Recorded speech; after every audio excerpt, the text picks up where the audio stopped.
Welcome to Savvy Business, Life Unscripted, with your host, Christina Rivera, where our guests share their wisdom and valuable business tips, empowering our audience to expand their personal potential.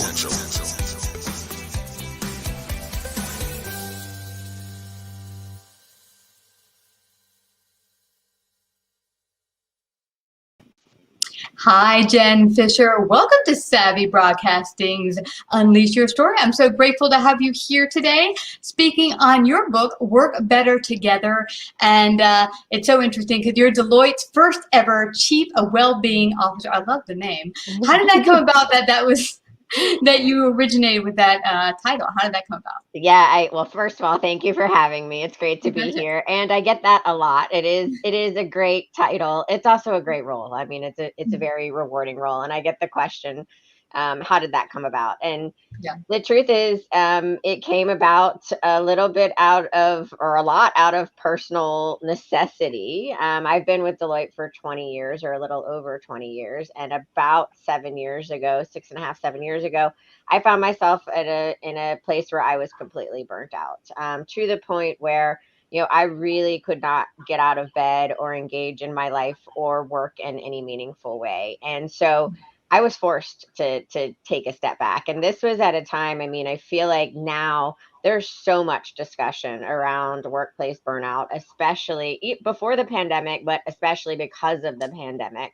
We're all talking about it, but it's which is great in a sense. It's not so great because we're all feeling it. But 7 years ago, burnout wasn't talked about in the workplace, and so I really did not know what I was going through. I just really, honestly, I processed it as failure because I looked around and everybody else seemed to have it together. Everybody else seemed to be able to show up for all the roles that they played in their life, including work. And so I processed it as, wow, there's just something wrong with me, or maybe I'm not cut out to be here. But I was forced to take some time off, to really, focus on my health, not just my physical health. I was struggling with my mental health, anxiety, depression at the time. And in doing that, I had to really reprioritize the role that work plays in my life. And I became very passionate about, and I'm going to steal a line from Ariana Huffington about wanting to help others, recognize and realize that burnout isn't the price that we pay for success. And it is absolutely something that we can and all should do. And more importantly, it's something that we can and all should expect from our employer and from our workplaces. And so when I came back to work after my leave of absence, I started to speak to a few people, a mentor of mine, and I was actually going to resign from Deloitte because I felt so passionate about wanting to help others in this area. And she was the one that pushed back on me. And she's like, you're not going to resign, because if you need this, then there's a lot of other people here that probably need it too. So I put together a business case for what well-being at Deloitte should look like, based on a lot of research that I did. And I pitched the idea to many of our leaders, and I said, give me a chance to do it. And if it doesn't work, then I'll leave. And that was about, 6 years ago. And it's still going strong, and probably even more so. I think the pandemic has put workplace well-being on, front and center on the minds and the desks of every C-suite executive, but also the entire workforce, because we're all feeling the effects of work from home, or just working in situations that are not ideal for us, right? Oh, absolutely. And now tell me your perspective, Jen, because I recall that I wasn't always stressed in the corporate environment. I've been in the corporate environment for over 30 years now. And early on, it wasn't a problem. Is it modern technology? Is it that workflow is just so much quicker? What's your perspective, and what has your research shown as far as why there's more burnout? Yeah, I think it's a combination of a lot of things. Certainly, the technology has a role to play, and it's not the technology itself, because technology itself isn't good or bad. It's really kind of how we choose to use it, right? And so what has the emergence of technology into every aspect of our life, not just work, right? I mean, we are on our screens constantly, and we have evolved to, I mean, we live in this constantly connected, always on world and always on society. And when we're not, we experience FOMO. We think that we're missing out on something, the fear of missing out, right? And so, or if we fear that if we don't respond, in 10 seconds flat, that somehow we're going to be viewed as less committed or less loyal or less interested or less engaged, right? And so, I think technology has certainly contributed to that, because we don't know how to turn it off, and we're not very good at it, whether that's in our work lives or our personal lives. We're just always on. But I also think that one of the things that in our research that, we call it Work Better Together, and how relationships significantly impact our well-being negatively and positively in the workplace. And having, and so technology has actually significantly impacted the way that we work together and our ability to really develop meaningful relationships in the workplace, because so much of it has become, digital, right? And so we even when we were working in an office, I mean, I'm guilty of it. If there was somebody down the hall and I didn't want to get up and go talk to them, I would just ping them and say, like, hey, can you send me this, right? And when we didn't have those types of technologies, we would get up and actually walk down the hall and have a nice conversation. I also think that this is further exacerbated. I mean, it was really interesting to be writing this book about relationships in the workplace during a time when all we had to keep us connected was our technology, right? And so there's the yin and the yang, like everything in life, right? There is the positive side of technology because it does allow us to stay connected. It's really just, the technology is still using us. We're not using the technology. And we need to learn to use technology to bring forward our humanity and augment our humanity versus the other way around. Ooh, good one. That is really awesome. Yeah, it's so true. I remember when we first were on lockdown in New York, it bothered me because even if I'm not like going to their desk, I like being around other people. Yeah. And now, even though New York is kind of getting back to the groove, they're still separating people. So you feel like you can't be as together as you used to be. But to your point as well, when we were doing the digital thing, it was our only kind of lifeline. Yeah. And had we not had Zoom and other technologies, we would have really been in a hole had we had that work from home. We couldn't. Yeah. So that was a plus. What I found also that was really hard for people, like my friend was single and on lockdown. And then what does that mean for her connecting to other individuals? That takes a toll, I'm sure, stress-wise and on your well-being. Yeah. And are you able to give when you feel so depleted, not connected? Yeah, absolutely. And I mean, one of the biggest solutions that we've found for burnout in the workplace is we're not suggesting that, everybody in the workplace has to be your best friend, right? I mean, that's not possible. But we did find in our research, and there's lots of other external research to back that up, is that when you feel connected to others in the workplace, when you feel a sense of belonging, that gives you meaning and purpose. That gives you somebody that you can, call up, send a message to when you're having a great day, but also when you're having a bad day, right? And when you don't have that in the workplace or any relationship in your life, I mean, there's a lot of distance that's created, and you don't feel that sense of connection, that sense of belonging to the organization or to the work that you're doing. And that can lead to burnout, or, can be part of what leads to burnout. And so having those outlets, those relationships that lift you up, that give you that ability to call someone up, to vent, to feel like you're seen and heard, that is a good, that is a solution, one of the solutions for burnout. And I mean, it's true in my life. I mean, people ask me all the time, well, if you were burned out, like what made you stay at Deloitte for so long? I've been here for 20 years. And I'll tell you, what's made me stay at Deloitte is, I mean, Deloitte's a great organization, but it's the people and it's the relationships that I've developed. And it's the times, the peaks and the valleys where I've had people there by my side to lift me up, to hold my hand, to, have my back. And that's what's kept me around for so long. And I think the end of the day, Jen, no matter where you are, work or personal, it really starts with relationships. It's not the job. Because so many people, and it's funny, someone had said, people don't change jobs, they change situations and bosses. Exactly.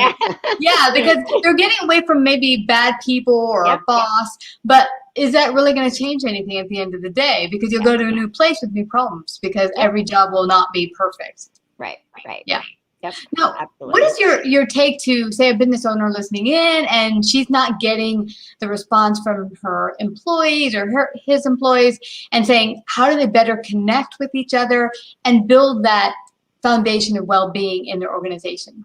Yeah, I mean, I think, as a leader of people, as a team leader, or even just as a colleague, I mean, there's so many simple things that you can do, and we talk about this in the book. But one of my favorite things that I do, I mean, first of all, it's making time. I think especially what is missing in a virtual or hybrid world are what I call those serendipitous interactions. So those interactions that, like you were talking about, that you would have just walking down the hallway, running into somebody, or the conversations that you would have about what you did over the weekend, or how your family is doing before a meeting starts, or after a meeting ends. Those are missing in the virtual world, or they're a lot harder to do. They're a lot more challenging to do. And so, this isn't rocket science. This isn't blowing anybody's mind now, but I mean, one of the things I do with my team is when we have a team meeting, in the chat, I ask them to put in, 3 things that, 2 or 3 things, 2 or 3 emotions or things that they're feeling today. Or, ask them, is there anything that is, keeping you from being fully present in this meeting today?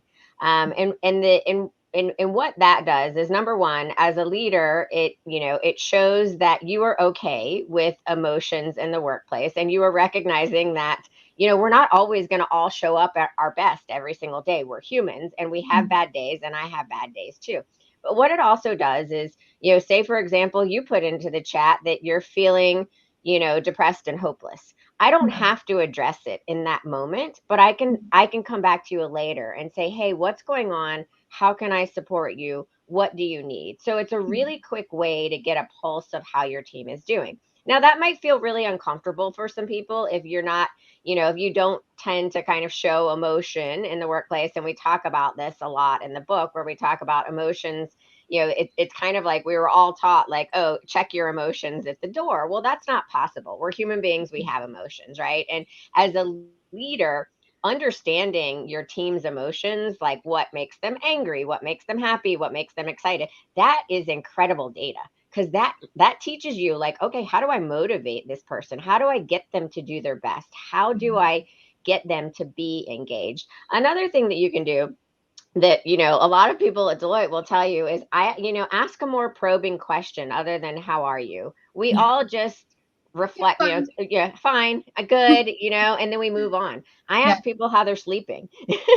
Good one. I'd be really bad most of the time. Yeah, people are like, wait, what? Why do you want to know how I'm sleeping? Well, the truth is I know, if I know how you're sleeping, then I usually know how you're doing. But how are you really? What's bothering you? Is there something I can do to support you? I mean, asking kind of more specific questions to people other than how are you, and kind of probing a little bit. You don't have to be aggressive or or like too intrusive about it, but just kind of asking a different question, because it does get people's attention. And it allows them, it kind of gives them that permission to say something different or something other than fine or good. Okay. Yeah. This brings to point, Jen. One thing I got working at home with a lot of my associates is one gal I was talking to weekly started to reveal to me bit by bit that she was super stressed, and so was I, because as you were mentioning, the technologies are great, but at home, a lot of my friends were saying that I'm not turning it off when 5 o'clock hits. When we were in the office, you start seeing people leave. You're like, I got to get the bus. So then you start permission to say, okay, the work day, and for the most part, is ending. Exactly. So you would have those cues, whether it be for lunch. Now, myself included, I wouldn't leave my desk. I would be there till 8 or 10 o'clock at night. And my friend was like, I feel like they don't understand. They send me reports at midnight and say, can you get this to me by, in the morning? I'm like, the morning. It is the When am I morning. going to sleep? So, but I'd like that we maybe address what can employees do to really open that dialogue as well. It's not all on your bosses or the business owners. What can you do to have that honest conversation if you're feeling overwhelmed, so you don't get that burnout, that you let them know? Because then, like my friend was saying, they don't what's the word? They don't care about me as a person, and that's not true. Perhaps it's you're not letting them know where you're at and what you're going through. That's absolutely right. And I talk about what we're talking about is boundaries, and I talk about boundaries a lot. And I think what you're getting at is, what I challenge people with when they come to me to talk about boundaries is, look, we're really good at locking up our homes, locking up our car. We lock up our stuff. But when it comes to our own personal well-being, we are terrible at telling people, hey, no, that doesn't work for me. And the other thing about boundaries that I think, boundaries get a bad rap because a lot of people think that boundaries is just about saying no. And it's not about saying no. It's actually about saying, hey, this doesn't work for me. Can we find a different solution? Can I help you find a different solution? Can I connect you with someone that might be able to help you? Right. And so sometimes it's about saying no. But I also think when you say no, when you set a boundary, that's about saying yes to something that's more important to you, right? And so it's hard. It's certainly hard in the workplace. It's hard if you are a more junior employee and you don't feel like you have that permission, right? But I do think that you can have an open and honest conversation, and you should have an open and honest conversation. There's a great practice that I read about recently that's called an entry interview. And as a leader, when you bring somebody onto your team, asking them questions about like, hey, what is important to you? What are your personal needs outside of work? Do you have any boundaries, or are there things that you need to do? Are there times during the day that, you need to be away from your computer, et cetera? I mean, I think the thing about sending reports at midnight, honestly, like, first of all, I would talk to that leader and just be like, number one, why aren't you sleeping? Yeah, seriously. Because, if you're asking somebody to read a really important report, especially if it's like a financial report, I mean, the opportunity the negative opportunity that you're creating for a mistake to happen by having somebody review something in the middle of the night is huge. I mean, we don't want pilots that haven't slept. We don't want surgeons that haven't slept. I work in accounting and business consulting. I mean, you don't want somebody doing your audit that hasn't slept. Right. And so, I mean, I think that, being reasonable about the time that you shut down, I mean, we all need to get a little bit better than that, better at that. And so, if you have a boss that is regularly sending you things in the middle of the night, having a conversation to say, hey, look, I know that you like to work late and that's your style. It's not my style. So I just want you to know, when you send me those things really late at night, I will get back to you I'll get back to you the next morning, and just state that very matter of factly, like, hey, I recognize that might be your work style, but it's not mine. And so, and then, I mean, that's setting a boundary, right? If they have a problem with it, they'll let you know. And then, at least you kind of know, and you can take action from there, whether or not this is the right place for you to be or the right person for you to be working for. But I also just, I mean, the thing about leaders, right? Leaders are human too. Leaders have a lot going on. Everybody's busy. And sometimes leaders, including myself, we don't always, recognize or understand the downstream impact of our actions. And so I think coming to your leader with some solutions, as opposed to just saying, hey, I have a problem, right? Like, talk to a couple other people on your team. What are some ideas? What are some things that you want to try, and take ownership of it, and go to your leader and say, hey, this is really important to me, or really important to us. How do you feel about us trying a few things? We talk about team behaviors and norms. And one of the things that has been really helpful as a team, setting our standard working hours. When can we generally all expect to be online and generally expect to hear from each other in a reasonable amount of time? And outside of those hours, if there is an emergency, and I mean an emergency, how are we going to get in touch with each other? And it's not by email, because then everybody feels like they have to constantly be checking email. So is it text message? Is it some sort of, other like, platform where you can communicate? Is it picking up the phone and calling, and I mean real emergency, because there's, depending on the job that you do, a lot of the things that we think are emergencies aren't really emergencies. Yeah. Well, I like what you say, Jen, because this, one of my old bosses used to say that. He's like, if you have a problem, please come with A, B, C, D resolutions. And what was great about it is it empowered each person on the team to feel like, okay, I got this, and he trusts me to come in with solutions. And then we talk over what's the best one, and he lets me run with it.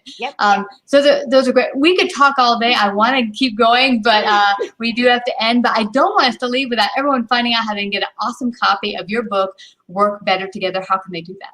Yeah, they can get it at their favorite book retailer. Absolutely. Obviously, Amazon has it, but any book retailer should have it or be able to order it for you. And if anybody wants to connect with me or follow me, I'm on LinkedIn, Jen Fisher. I'm at JenFish23 on both Twitter and Instagram as well.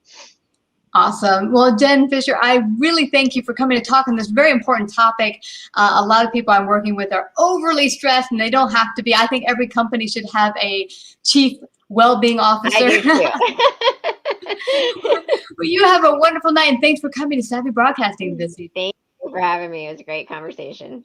You betcha. Like, subscribe, and share this episode. To listen to more savvy episodes and savvy biz tips, go to www.lifeunscriptedradio.com. To find out about our paid sponsorship opportunities or how to become a guest, email Christina at lifeunscriptedradio.com.